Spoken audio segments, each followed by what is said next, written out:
Hi friends, welcome to Prerana and Sadhana class. ఈరోజు మనం క్లాస్లో భాగంగా దక్కన్ పీఠభూమిలో ఉన్న ఎత్తైన శిఖరాలు ఏంటో తెలుసుకుందాం. దక్కన్ పీఠభూమిని ఇంగ్లీష్లో డెక్కన్ ప్లాట్యూ అని అంటారు. ఇది 10th క్లాస్లో ఉంది ఫ్రెండ్స్.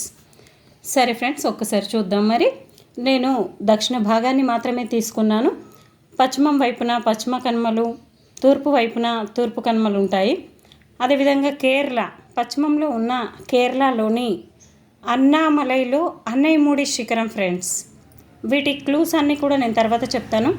తూర్పు కనుమల్లో ఏపీ విశాఖలో చింతపల్లికి సమీపంలోని అరోమాకొండ, ఒడిశాలో మహేంద్రగిరి, అదేవిధంగా ద్వీపకల్ప భూమిలో నీలగిరి పర్వతాలలో దొడబెట్ట. ఈ విధంగా మనకి ఎత్తైన పర్వత శిఖరాలు ఉన్నాయి. మరి వీటిని ఏ విధంగా గుర్తుపెట్టుకోవాలి? క్లూస్ ద్వారా తెలుసుకుందాం.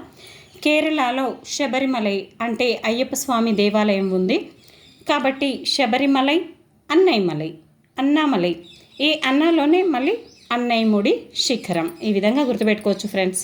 నెక్స్ట్, నీలగిరి పర్వతాలలో దొడబెట్ట. నీలగిరి పర్వతాలలో బెట్టు కట్టుకోవడం, బెట్ వేసుకోవడం అన్నట్టు. అక్కడ నీలగిరి పర్వతాల్లో బెట్టు కట్టడం అనేది క్లూ ఫ్రెండ్స్. నెక్స్ట్, ఆంధ్రప్రదేశ్లో విశాఖలో, శాఖ అంటే కర్రీ, విశాఖలో చింతపల్లి అంటే చింతపండు, పల్లీలు అంటే నెక్స్ట్ అరోమా హోటల్లో బాగుంటుంది. చింతపల్లి అనే ప్లేస్ కాబట్టి చింతపండు పల్లీలను నేను క్లూగా తీసుకున్నాను.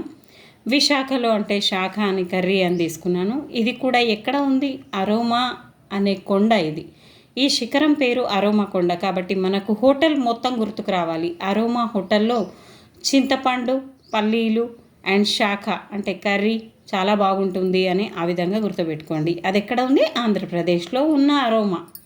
నెక్స్ట్, రెండిట్లో కూడా ఆ ఉంది ఫ్రెండ్స్.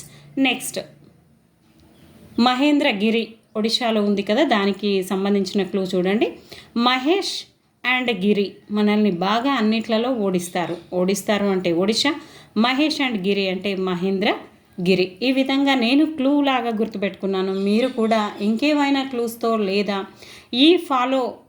ఇదే ఫాలో అవుతాను మేడం బాగుంది అని అనుకుంటే please comment it and subscribe it. Please support me, please share it my channel. Thank you friends, thank you everyone.